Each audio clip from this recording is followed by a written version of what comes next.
হুম, আজকে আমরা Microsoft Excel এর খুব সুন্দর একটি জিনিস দেখব। সেটি হচ্ছে আমাদের যে স্যালারি শিট থাকে, এই স্যালারি শিটের মাধ্যমে আমাদের যে এই যে প্রত্যেকটা ব্যক্তির যে স্যালারি আছে, আমরা কিভাবে এটি একটি ডাইনামিক একটি পে স্লিপের মাধ্যমে আমরা প্রত্যেকটা ব্যক্তির আলাদাভাবে আমরা স্যালারি একটা পে স্লিপ দিতে পারি। যেমন এখান থেকে আমরা যদি কোনো একটি পরিবর্তন করি, তার নাম এবং তার স্যালারি সব পরিবর্তন হয়ে যাবে। যে ব্যক্তির যে স্যালারি সে সেটাই পেয়ে যাবে। এই যে একটা ডাইনামিক একটা স্যালারি পে স্লিপ সেটি ব্যাংকের মাধ্যমে পাবে না ক্যাশের মাধ্যমে পাবে। এই যে, পুরো যে সিস্টেমটা এটা আমরা আজকে দেখব যে এটা কিভাবে করা হয়। সেজন্য আমাদেরকে ১ম এ উম সেইজন্য আমাদেরকে ১ম এ আমাদের এই স্যালারি শিটটি তৈরি করে নিতে হবে ১ম এই।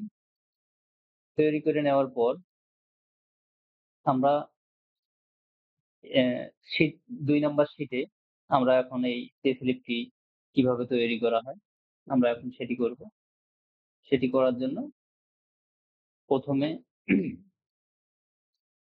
আমাদের এখান থেকে ৬ টি ঘর নিতে হবে। ৬ টি কলাম। ৬ টি কলামের ভিতর ১ম যে কলামটি আছে এটি মার্ক করার পরে এখানে আমরা অপশনে যাব। যাওয়ার পরে এখানে কলাম উইথ যে অপশনটি আছে এখানে চলে যাব। যাওয়ার পরে এখানে দেব 4.11 দেওয়ার পরে ওকে করে দেব। এবং এখানে যে ৬ নাম্বার কলাম F কলামটি আছে এখানেও যাব। এখানেও ঠিক ১ম টার মতো 4.11 দিয়ে ওকে করে দেব। এরপরে যে B কলামটি আছে এখানে যাব, এখানে অপশনে যাব। অপশনে যাওয়ার পরে কলাম উইথ এ যাব। যাওয়ার পরে এখানে 70.33 দিয়ে দিলাম এবং পরেরটিও ঠিক একই রকম করেই একই মাপেই দিয়ে দেব। এই ৪ টি যে ৪ টি মাঝখানে আছে দিয়ে ওকে করে দেব। তারপরেরটিও ঠিক তাই।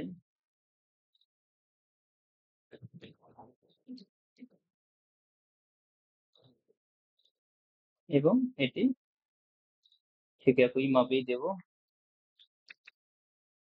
দিয়ে ওকে করে দেব। দেওয়ার পর আমাদের যে ১ম এর যে ঘরটি আছে এবং তার পরের ঘর। এই মাঝখানে এই ২ টি ফাঁকা থাকবে। থাকার পরে এই যে ২ টি ঘর আছে এই ২ টিকে মার্ক করে নেব। নেওয়ার পরে এখানে মার্জ এন্ড সেন্টার এ যাব। যাওয়ার পরে এখানে মার্জ অ্যাক্রস করে দেব।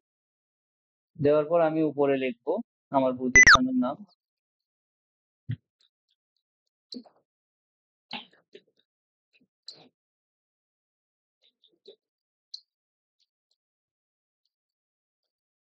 ইনস্টিটিউট লিখলাম এবং নিচে লিখব আমার ঠিকানা।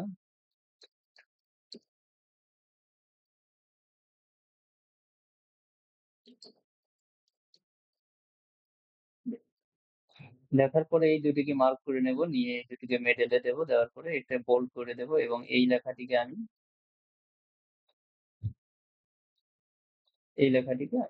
বড় করে দেব।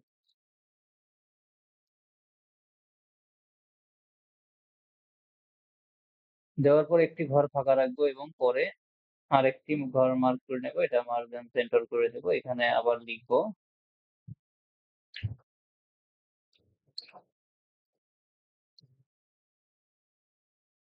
সেলারি স্লিপ অথবা পে স্লিপ। এই ঘরটিকেও আমি এটিকেও বোল্ড করে দেব। দেওয়ার পর এখন আমরা এখান থেকে এখানে একটা ঘর ফাঁকা রাখবো। তার পরের ঘর থেকে আমরা লিখব। এখানে লেখার নিয়মটা হচ্ছে আমাদের এখানে যে জিনিসগুলো আছে যেমন ১ম এ employee ID, employee name, designation, basic.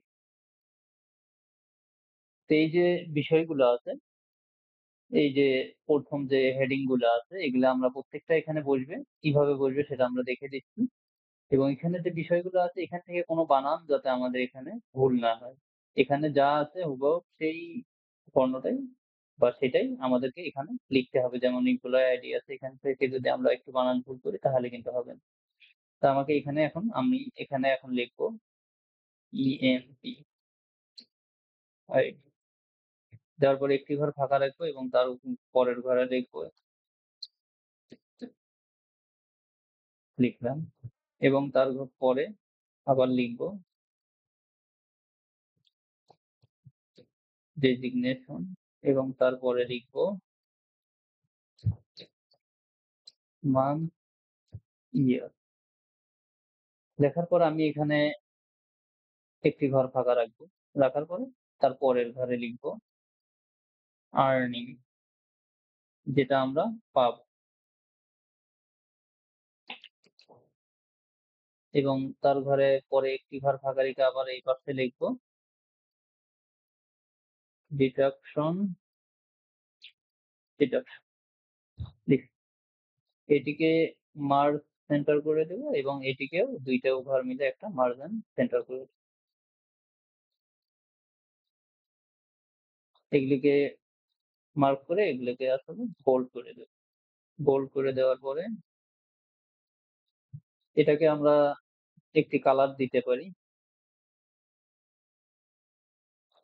Colour দিয়ে নিলাম এবং এই ঘর দুটিকে আমি একটি টেবিল দিয়ে নিতে পারি। দিয়ে নিলাম।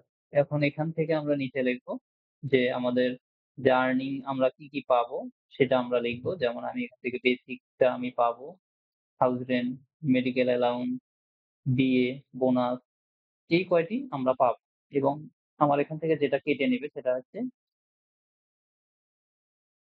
প্রভিডেন্ট ফান্ড, লোন, তারপরে পেনাল্টি এবং এখানে আছে ট্যাক্স। এগুলো আমার কেটে নেবে। তো আমি যেগুলা পাবো সেগুলো আমি এখন এখানে লিখবো। যেমন বেসিক, বেসিক, তার নিচে লিখবো HRA, হাউস রেন্ট, MA লিখলাম, তারপরে DA, তারপরে আর কিছু আছে, এরপরে আছে বোনাস, বোনাস লিখে নিলাম। এটিও বড় এবং বোল্ড হবে।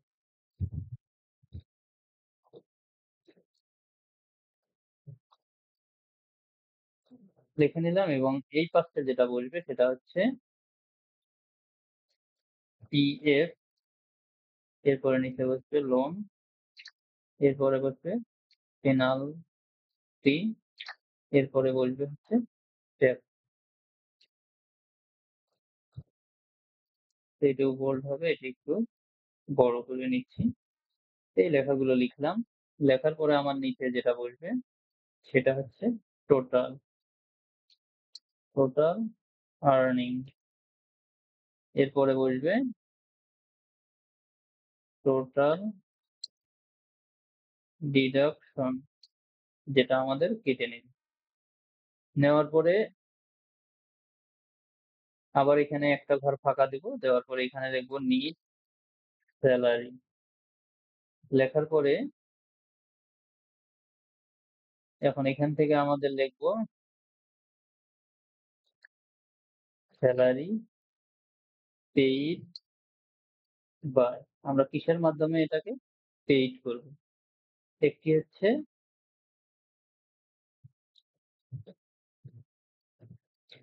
ক্যাশ আর একটা হচ্ছে ব্যাংক, এই দুইটার মাধ্যমে পেইড করব। তা আমি এখান থেকে এখন আমি এটাকে সাজিয়ে নিচ্ছি। নেওয়ার জন্য এটাকে এই যে ব্যাংক এবং এটাকে বড় করে নিচ্ছি, বড় করে নিলাম এবং এই দুটিকে আমি দিচ্ছি ডান সাইডে। দেওয়ার পরে আমরা এখন এখান থেকে আমাদের কাজটা করব। প্রথমে হচ্ছে এমপ্লয়ি আইডি। তো আমাদের যে এমপ্লয়ি আইডিটা আছে আমরা কিভাবে এটাকে সিরিয়ালি এখানে নিয়ে আসবো। নিয়ে আসার জন্য আমাদের যেটা করতে হবে, এখান থেকে আমাদেরকে যেতে হবে ডাটাতে। ডাটাতে আসার পরে আমাদেরকে ডাটা থেকে এখানে যেতে হবে ডাটা ভ্যালিডেশনে। এই যে ডাটা ভ্যালিডেশন, ডাটা ভ্যালিডেশন থেকে ডাটা ভ্যালিডেশনে চাপ দেবো। দেওয়ার পরে এখান থেকে আসবো এনি ভ্যালুস, এখানে যাব, যাওয়ার পরে এখানে লিস্টে যাব। যাওয়ার পর এই যে সোর্স আছে এই সোর্সে ক্লিক করব। ক্লিক করার পর আমরা যে এখানে ডাটা ভ্যালিডেশন করব এটা কোন ডাটা থেকে করব সেটার জন্য আমাদেরকে স্যালারি শিটে যেতে হবে। যাওয়ার পরে এই যে নাম্বারগুলো এই নাম্বারগুলোকে মার্ক করে দেবো এই যে ১ থেকে ১,০১০ পর্যন্ত যে আমাদের আইডি নাম্বারগুলো আছে আইডি নাম্বারগুলো মার্ক করলাম। করার পরে এখানে চলে আসলো। এখন এখানে আবার ক্লিক করব। ক্লিক করার পর এটাকে ওকে করে দেব। এই যে ওকে বাটন এই যে আমাদের এখান থেকে নাম্বারগুলো চলে আসছে। এখান থেকে আমি ওকে করে দেব। ওকে করে দেওয়ার সঙ্গেই এখানে দেখেন এই যে এখানে তীর চিহ্ন যুক্ত হয়েছে এবং এখানে আমার আইডি নাম্বারগুলো চলে আসছে। এই আমার আইডি নাম্বার চলে আসছে। তো এখন আমাদের যেটা কাজ হচ্ছে এটাকে আমরা এখান থেকে মিডল করে দেই। তা আমার এখন যেটা কাজ হচ্ছে যে এই যে সিরিয়াল নাম্বার আমরা এখানে যখনই ১০০৪ এ চাপ দেব আমার ১০০৪ এ যার নামটি আছে, নাম কি আছে? সুমন মিয়া। তার নামটি এখানে শো করবে, তার ডেজিগনেশন শো করবে, তার কি আর্নিং তার কত, তার ডিডাকশন কত এবং সে মোট কত টাকা পাচ্ছে। তো এটা অটোমেটিক্যালি চলে আসবে। তো এটা আসার জন্য আমাদের ১ম এ এই এখান থেকে আমাদেরকে ১ম এ নামটা কিভাবে নিয়ে আসতে হবে আমরা এখন সেটা দেখব। নামটা কিভাবে আসবে। ঠিক এখানে চাপ দিলে এটা কিভাবে আসবে সেজন্য আমাদেরকে এখানে যেটা করতে হবে ইকুয়াল এ যেতে হবে। এখানে যে ফাংশনের কাজটা আমরা করব সেটা হচ্ছে ভ্যালুকাপ। তো আমি এখানে লিখব ইকুয়াল এর পরে ভ্যালুকাপ। ভিএল লেখার সঙ্গে এখানে সূত্রটি এসে গেছে। এখানে আমি ২ বার ওকে চাপ দেব। দেওয়ার পরে এখানে ভ্যালুকাপ আসলো। ব্র্যাকেটে আসার পরে এখানে বলতেছে লুকআপ ভ্যালু। আমি কোনটার মাধ্যমে এটা খুঁজব? কোন ভ্যালুর মাধ্যমে আমি খুঁজবো? আমাদের লুকআপ ভ্যালু হচ্ছে এই যে আইডিটা। তো আমি এই ব্র্যাকেটের পরে যেটা লুকআপ ভ্যালু হবে সেটা হচ্ছে আমার এই আইডি নাম্বার। তা আমি আইডি নাম্বার এখানে চাপ দেব। দেওয়ার পরে এখানে C7 আসছে। এই যে ৩ নাম্বার কলাম এখানে ৭ নাম্বার রো এইজন্য C7 আসলো। আসার পরে আমি এখান থেকে কমাতে চাপ দেব। কমাতে চাপ দেওয়ার পরে এখানে এখন বলতেছে টেবিল এরর। টেবিল এরে এখনো আমাদের কোনটা? টেবিল এরে কোনটা? আমাদের এই যে সেলারি শিট আমি ১ নাম্বার শিটে চলে যাব। যাওয়ার পরে এই যে সেলারি শিট এই পুরোটিকে মার্ক করতে হবে। পুরোটি এই যে এখান থেকে শুরু করে লাস্ট পর্যন্ত আমি মার্ক করে দিলাম। দেওয়ার পরে এখানে আবার কমা হবে। কমা হওয়ার পরে এখন আমাদের কাছে কলাম ইনডেক্স নাম্বার। তা আমাদের কত নাম্বারে কলাম কয় নাম্বার কলামের নাম আছে? আমাদের ১ম নাম্বারে আছে আইডি নাম্বার আর ২ নাম্বার কলামে আছে নেম। তা আমি এখান থেকে কত নাম্বার দিতে চাচ্ছি? কত নাম্বার কলামের আমরা আছে আমরা যেহেতু নেম বের করব তাহলে আমাদের কলাম নাম্বার হচ্ছে ২। তা আমি এখন এখানে কমার পরে দিচ্ছি ২। এই যে আমার এখানে নাম্বারটা উঠতেছে। এখানে ২ দিলাম। দেওয়ার পরে আবার কমা দেব। কমা দেওয়ার পরে বলতেছে যে রেঞ্জ লুকআপ। রেঞ্জ লুকআপ এর এখানে আমাদেরকে দিতে হবে 0। 0 দেওয়ার পরে আমি এখান থেকে ব্র্যাকেট ক্লোজ করে দেব। দেওয়ার পরে আমি যদি এখানে এন্টারে চাপ দেই, দেওয়ার পরে এখানে দেখেন এই যে সুমন মিয়া নামটি চলে এসেছে। আমি যদি এখানে আ অন্য কোনো একটি সিলেক্ট করি যেমন এক সিলেক্ট করলাম দেখেন আমার নামটি অটোমেটিক পরিবর্তন হচ্ছে। তো এটা দেখেন এই যে আব্দুর রহিম ১ নম্বরে আছে। তো আমার এখানে আব্দুর রহিম চলে আসছে। তো ঠিক এই একই রকমভাবে আমি ডেজিগনেশন তার যে পদবি, সে কি পদে চাকরি করে, ডেজিগনেশন এটা কত নাম্বার কলামে আছে? এটা ৩ নাম্বারে। তো আমি হুবহু সেই একই সূত্রটি এই, এই সূত্রটি শুধু এখান থেকে আমার এখানে ২ এর জায়গায় ৩ বসবে। এটা আমি এখান থেকে কপি করে নেব। আমি এটাকে কপি করব। কন্ট্রোল সি এর মাধ্যমে কপি করার পরে একটা এন্টার চাপ দিব। তাহলে আমার এটা এখানে বসে যাবে এবং এখানে আসবে। এখান থেকে আমি পেস্ট করে দেব। পেস্ট করে দেওয়ার পর আমার ঠিক নামটিই কিন্তু আসবে। নামটা আসার কারণ হচ্ছে আমার এখানে ২ নাম্বার আছে। তো আমি এখান থেকে এখন শুধু ৩ নাম্বার দেব। দেওয়ার পরে আমি শুধু এন্টারে চাপ দেব। দেখেন এই জেনারেল ম্যানেজার চলে আসছে। তো আমাদের এখানে মান্থ এবং ইয়ার হয়েছে। আমি এখান থেকে দিলাম জুন। দেওয়ার পরে এখান থেকে দিয়ে দিলাম ২৫। তো জুন ২৫ চলে আসছে। এটাকে আমি মিডল করে দিই। এটা দিয়ে দিলাম। ঠিক বেসিক এর ক্ষেত্রে ঠিক একই সূত্রই হবে। নামের সূত্রটি বেসিকটা আছে কত নাম্বারে? ৪ নাম্বারে। তারপরে হাউস রেন্ট ৫, ৬, ৭, ৮, ৯, ১০, ১১, ১২ তো এই সবগুলোই ঠিক একই সূত্রই হবে। শুধু বারবার আমরা সূত্রটি না লিখে আমি যদি এই যে ঠিক একটাই জিনিসই কপি করার পরে আমি যদি এটাই প্রত্যেক জায়গায় পেস্ট করি, এই যে পেস্ট করে দিলাম। ঠিক এই জায়গায় যে ২ ছিল এখানে এখন আমি দিচ্ছি ৪ তাহলে আমাদের বেসিকটা চলে আসলো। পরেরটাতে আবার পেস্ট করলাম। করার পরে এখানে দিচ্ছি ৫ ঠিক ২ টার পরিবর্তে হবে ৫ চলে আসলো। তারপরে হাউস রেন্ট আবার পেস্ট করলাম। এখন কত হবে ৫ এর পরে? ৬। এন্টারে চাপ দেব। আবার পরেরটাতে যাব। এখন ৬ এর পরিবর্তে ৭। এন্টার দিলাম। এখন তার পরেরটা আছে। এটাতে কত হবে? ৮। চলে আসছে। এরপরে আছে এখানে প্রভিডেন্ট ফান্ড। এটা কেটে নেবে। এটা এখানে আসলাম ৮ এর পরে এখন কি হবে? ৯। ৯ টি শুধু পরিবর্তন করছি। আপনারা বারবার সূত্রটি লিখতে পারেন। যদি আপনাদের ভালো লাগে লিখবেন। কিন্তু আমি সহজ দ্রুত করার জন্য আমি এখান থেকে কপি পেস্ট করে দিচ্ছি। তারপর এখানে আবার পেস্ট করলাম। এখানে কত? 11 দেওয়ার পরে এন্টার। এখন আবার এখানে পেস্ট করব। এখানে 12 দিয়ে আমি এন্টার দিলাম। আমার এখানে সবগুলো চলে আসে। আসার পরে আমি এটাকে মার্ক করব এবং এটিকে মার্ক করে নিব। নেওয়ার পরে এটাকে একটু বাড়িয়ে দিচ্ছি, বড় করে দিচ্ছি। তো এখানে আসলাম, আসার পরে এখানে কি হবে? ইকুয়াল হবে সাম। আমরা এটাকে যোগফল এখানে আনবো। সাম দিয়ে দিলাম। দেওয়ার পরে এখান থেকে এটাকে মার্ক করে দিব, দিয়ে এন্টারে চাপ দেব। একটা ব্র্যাকেট ক্লোজ করে দিয়ে এন্টারে চাপ দেব। তাহলে আমার এখানে যোগফলটি নেমে গেল। এখানেও আমি ঠিক একই জিনিসই করব, বা আপনারা এখান থেকে অটো সাম ও করতে পারেন। অটো সাম এ ক্লিক করবেন, চলে আসবে। এটার যোগফল এখানে চলে আসবে। আসার পরে আমরা এটাকে মার্জ এন্ড সেন্টার করে দিচ্ছি।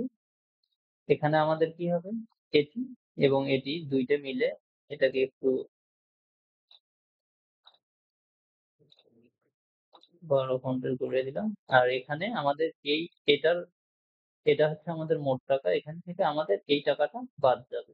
এটা হচ্ছে আমাদের আর্নিং টাকা এবং এই আর্নিং থেকে আমাদের এই ডিডাকশনটা বাদ যাবে।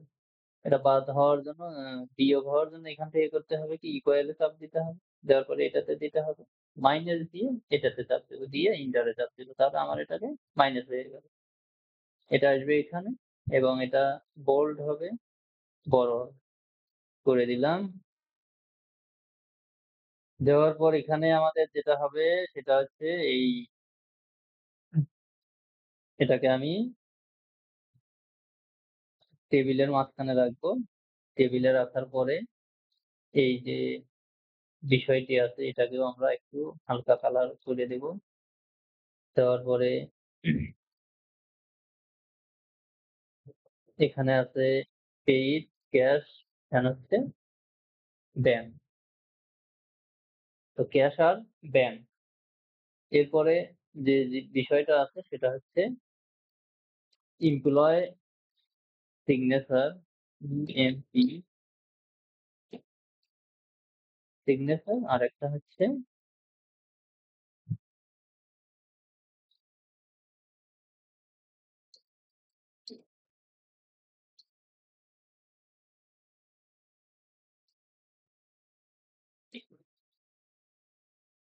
সিগনেচার। ২ টাই দিয়ে দিলাম। এটি একটু বড় করে দেই। এটি যাবে ডান সাইড। ২ টিই দিয়ে দিলাম। তো এটার উপরে হচ্ছে একটি বর্ডার আসবে। এটার আসবে উপরে।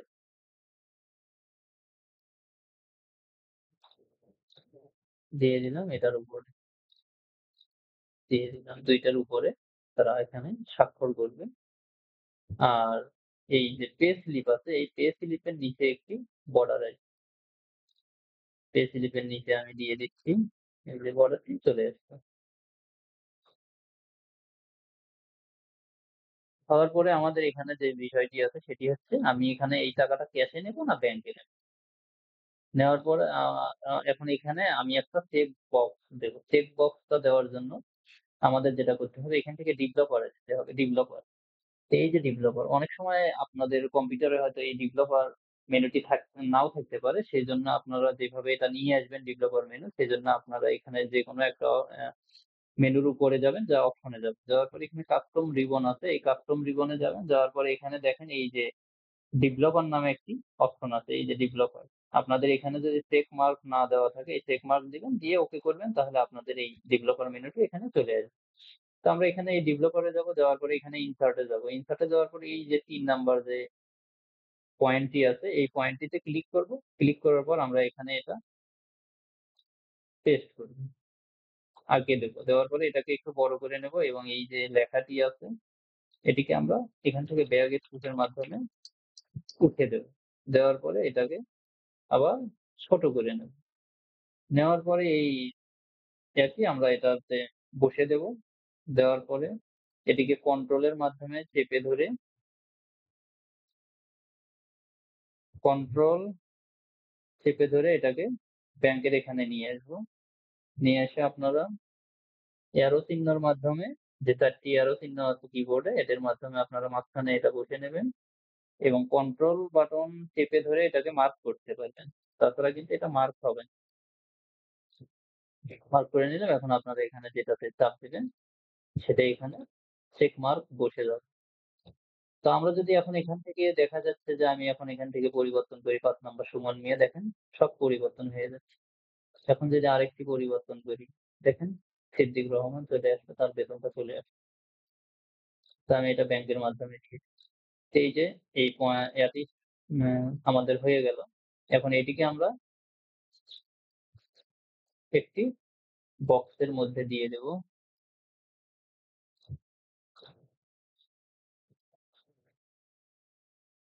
হয়ে গেল একটি বক্সের ভিতরে। এখন আমি এখান থেকে যেটা করব, এটাকে প্রিন্ট করার জন্য যে ইয়ারটি করতে হবে, ১ম এ আমাদেরকে এখান থেকে এই চিহ্নগুলো উঠিয়ে দিতে হবে। এটা উঠিয়ে দেওয়ার জন্য আমরা এখানে যাব। গাইডলাইনস এ গিয়ে এটাকে উঠিয়ে দিলাম। দেওয়ার পরে আমি যদি এখন এখান থেকে প্রিন্টে যাই, প্রিন্টে গেলে দেখেন আমার এই এটা প্রিন্টের জন্য উপযোগী হয়ে গেছে। প্রিন্টের উপযোগী হয়ে গেছে। এখন এখানে প্রিন্ট করার জন্য আমাদের দেখা যাচ্ছে যে এই পাশে আমাদের স্পেসটা একটু ফাঁকা আছে। এই পাশে একটু কম স্পেস, এই পাশে একটু বেশি স্পেস। এটাকে ঠিক করার জন্য পেজ সেটআপ এ যাবো। যাওয়ার পরে আমরা এখান থেকে মার্জিন এ যাবো। মার্জিন এ যাওয়ার পরে হরিজন্টালি এখানে ক্লিক করব, ওকে করব। তাহলে এটা মিডল এ চলে যাবে। তো এইভাবে আমরা এটাকে এই পে স্লিপ তৈরি করতে পারি এবং খুব ইজিলি এই পে স্লিপ গুলো তৈরি করলাম। তো আপনারা এইভাবে অনেক সুন্দর, সুন্দর আরো কাজ